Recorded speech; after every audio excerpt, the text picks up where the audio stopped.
The rain had been falling since dusk, turning the streets into mirrors of silver and shadow. Inside his small apartment, Arman sat curled on the edge of his bed, the only sound the quiet tapping of water against the window pane. He had moved to this city just 3 weeks ago, chasing a job that seemed important until loneliness became his only companion. The silence of unfamiliar walls wrapped around him like a second skin, heavy and suffocating. He had just begun drifting into thought when a sharp knock echoed through the flat. He froze.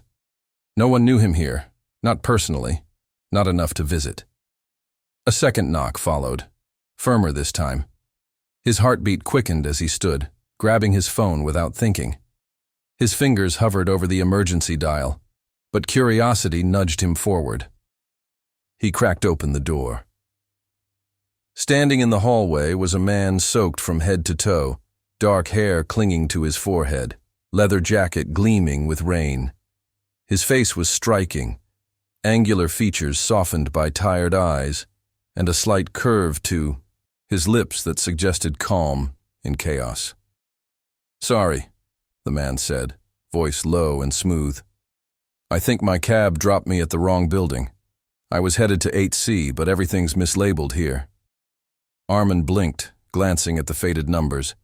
Near his door, the building was notorious for its confusing layout. Still, this stranger had knocked specifically at his unit. "This is 9A, Arman replied cautiously. The man laughed, stepping back with a shrug. "Figures. My luck tonight's been absolute. Garbage. Do you mind if I wait here for the rain to ease a bit? I'll call the cab back in a minute." Something about his tone, casual but weary, made Arman hesitate. There was no threat in his stance, no urgency that felt wrong. Just a drenched stranger with nowhere to go. Against his better judgment, Arman nodded. "Sure. Just don't touch anything." The man stepped in, careful not to track too much water onto the floor. Arman handed him a towel from the bathroom without saying a word. They stood in silence, the air thick with uncertainty, and something else, something quieter and harder to define. "I'm Eli," the stranger said, toweling off his hair. "Arman." A flicker of recognition seemed to pass through Eli's eyes, but he said nothing. They sat opposite each other, the space between them taut with unanswered questions. The rain grew heavier, drumming harder against the window. Time stretched, unspoken words hanging in the air. Eli glanced around, eyes settling on a book Arman had left open beside the bed. "You read poetry?" Arman nodded slowly. "Sometimes, when the silence gets too loud." Eli smiled faintly. "I get that." It wasn't much, but it was enough. For a man who had been alone too long, Arman found himself strangely comforted by this quiet intrusion. And yet, as they sat in the soft hush of the storm, something deep inside whispered that this meeting was not accidental and not without consequence. Eli never left that night. He didn't ask, and Arman didn't offer. Yet, when the hours dragged past midnight and the rain refused to let up, the silence between them turned into an unspoken agreement. Arman gave him a pillow and blanket, and Eli curled up on the couch like he belonged there. In the dim light of early morning, Arman stood in the doorway for a moment, watching him sleep. There was something about Eli's stillness, how his features softened, how the world seemed to retreat from him, that made Arman's chest ache. By the time Eli woke, the storm had passed. The city outside was washed clean, but inside, something new was blooming. Over coffee and toast, their conversation shifted from pleasantries to stories, childhood memories, first loves, failed dreams. Arman learned Eli was between cities, between lives. No specifics, just fragments, like puzzle pieces Eli didn't want fully assembled. And somehow, that mystery only deepened Arman's interest. Days passed, and Eli returned. Sometimes late at night, sometimes early in the morning, always unannounced. Each time, Arman let him in. There was no formal invitation, no explanation. Just a rhythm forming between them, a quiet understanding that this, whatever it was, mattered. They never discussed labels or intentions. Arman didn't dare. He told himself it was nothing, just a passing connection. But the way Eli looked at him, like he saw through every guarded layer, made it harder to keep pretending.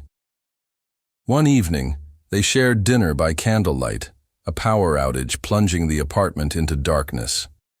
It wasn't romantic by design, but in the shadows, their voices grew softer, more intimate. Eli talked about the feeling of always being in motion, how staying in one place made his chest feel tight. Arman listened, realizing that he too had been drifting, but for different reasons. He wasn't running from something. He was waiting for something to make him feel grounded again. Do you ever feel like you're not supposed to belong? Anywhere? Eli asked, his voice barely above a whisper. Arman swallowed. All the time. A silence settled, more profound than before. In it, Arman wanted to say the thing pulsing behind his ribs, that maybe, just maybe, they belonged with each other. But he couldn't.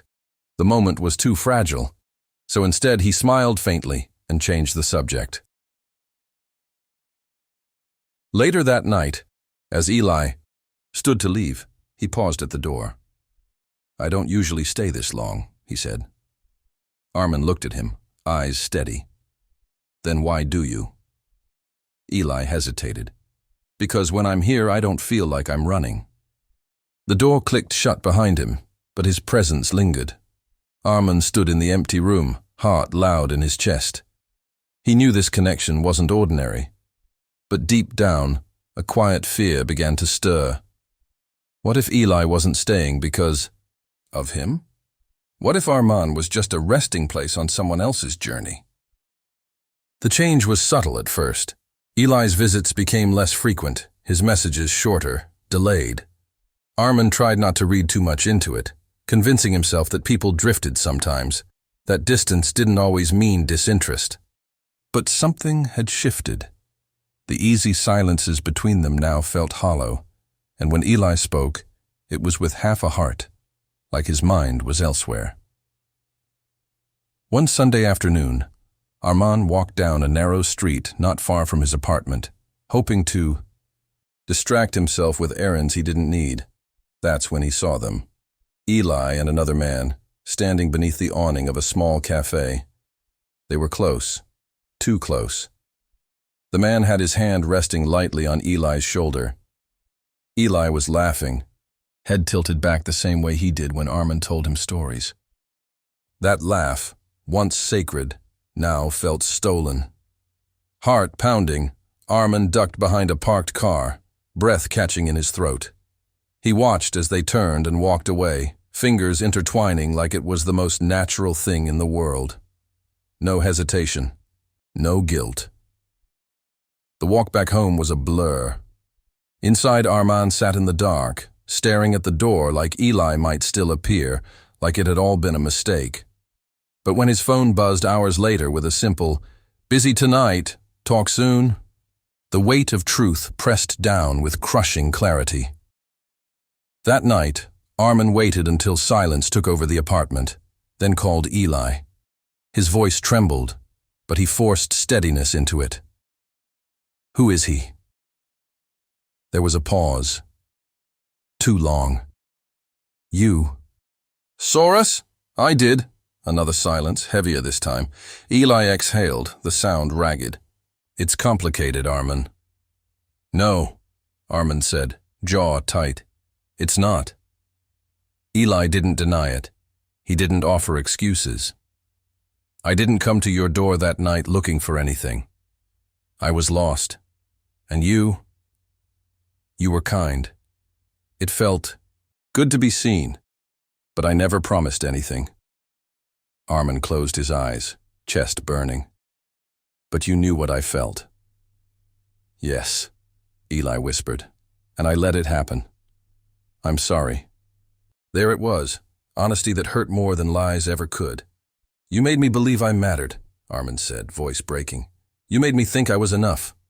You are, Eli said too quickly. Just not for me, not like that.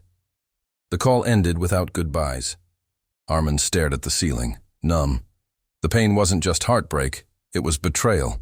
Not because Eli had someone else, but because he had taken shelter in Arman's life, filled it with hope, and left before explaining why it was never real.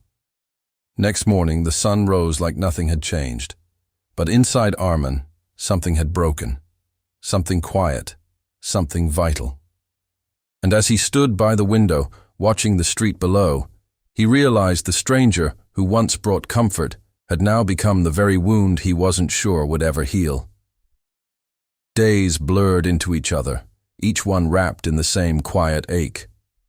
Arman stopped waiting for messages, stopped glancing at the door whenever footsteps echoed in the hallway. He buried himself in routine. Coffee at dawn, long walks in the cold, books that couldn't hold his attention. The apartment, once warmed by shared silences and hesitant laughter, now felt cavernous. Echoes remained where conversations used to live. He tried to convince himself that Eli had simply been a detour, a fleeting chapter in a longer story. But the memories clung stubbornly. Every touch, every glance, every moment when Arman let his guard down and believed in something real. Trust was a fragile thing, and once shattered, it didn't rebuild the same way. One evening, after a particularly long day at work, Arman found a note slipped under his door, his name written in hurried, familiar handwriting. He stood frozen, for a while before opening it. I don't expect forgiveness. I never deserved what you gave me, but I'll always be grateful. You showed me what it felt like to be seen without judgment. I hope you find someone who knows how to stay. No. Signature, but it didn't need one. Arman read the note twice, then folded it carefully and placed it in the drawer beside his bed. Not out of sentimentality, but because erasing it wouldn't erase the hurt. It was a part of him now, like a scar. He wouldn't hide it, but he wouldn't let it define him either. That night, he sat by the window and watched the lights of the city flicker on, one by one. Somewhere out there, Eli had moved on. And maybe, in some small way, he had too. He started writing again. Short pieces at first, then longer ones. Stories that didn't begin with strangers in the rain, but with people choosing honesty over comfort. Slowly, his words became a refuge again, not an escape. Through them, he began to reclaim his voice, shaping his pain into something with meaning. Weeks later, while browsing a bookstore downtown, Arman struck up a conversation with someone over a poetry collection. Their smile was quiet, their eyes kind. No promises were made, no sparks claimed. But as they talked and laughed softly between shelves, Arman felt something stir, a reminder that even after betrayal, the heart remembers how to hope. He walked home that evening not with certainty, but with peace. Eli had come and gone like a storm, sudden and overwhelming. But storms, no matter how violent, always pass. What remained was Arman, changed, bruised, but unbroken. And somewhere deep within, a quiet truth took root. Healing isn't about forgetting. It's about learning to live with the echoes and still choosing to open the door when someone new knocks.